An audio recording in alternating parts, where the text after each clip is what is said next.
Toad the brake van was feeling sad. Everywhere he looked, he could see engines and coaches moving steadily forwards.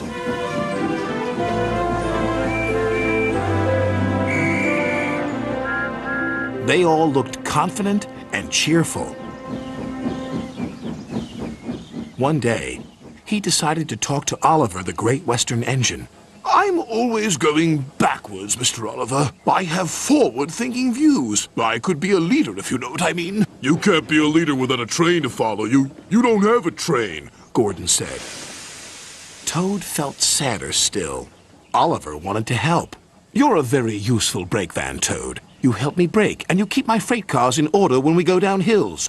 I know, Mr. Oliver, but it would be so exciting to go forwards for a change instead of always seeing things sliding away from me.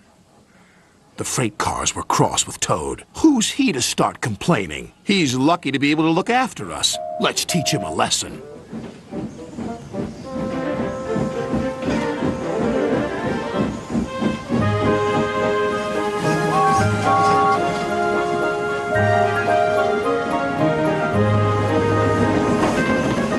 The freight cars decided to carry out their plan when they reached Gordon's Hill. When they were nearly at the top, they played their tricks. Ready, steady, go! And they jerked at a coupling, which broke. We're making your wish come true, Toad! Follow the leader, yelled the freight cars. Toad was still in a state of shock, so he didn't know what to think, and he couldn't ask the conductor. He had jumped clear.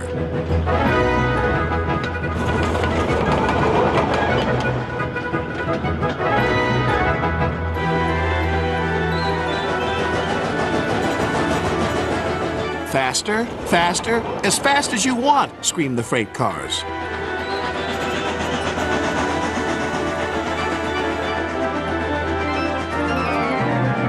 Suddenly, Toad found it fun. But the fun was soon over. A crossing lay ahead and the gates were closed. Toad couldn't stop. Worse still, Toad now realized he was on the wrong track. There ahead was Gordon. The signalman changed the points just in time.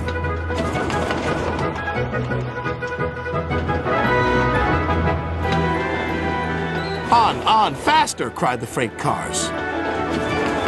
Suddenly, he saw James pulling a long, slow train. Oh my goodness! Help! Save me!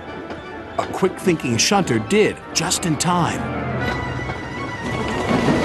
What was that? Exclaimed James. The signalman warned the station master at the next station. There's a runaway coming. We'll send him into the sidings. Help! Help! Called Toad again. Toad saw some buffers. Those'll stop me! But the points to the buffers weren't set. No! I'm back on the main line! Meanwhile, Oliver was racing to the rescue. I must catch Toad. I must! Toad sped past Henry. More danger lay ahead. Men were working on a bridge, but they had been warned about the runaway Toad and his freight cars. They diverted him onto old sidings, straight into a muddy pool.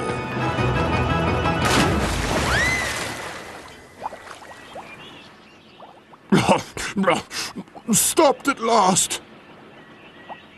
Oliver arrived, and when he saw Toad, he could only smile. A pond is the only place for a toad, I suppose? That night, Toad spoke to Oliver. I'm sorry, Mr. Oliver, if I caused you any embarrassment. That's all right, Toad. So what do you think of going forwards? It was fun, decided Toad, but from now on I'll be happy to look forward to the future, busy going backwards, so to speak.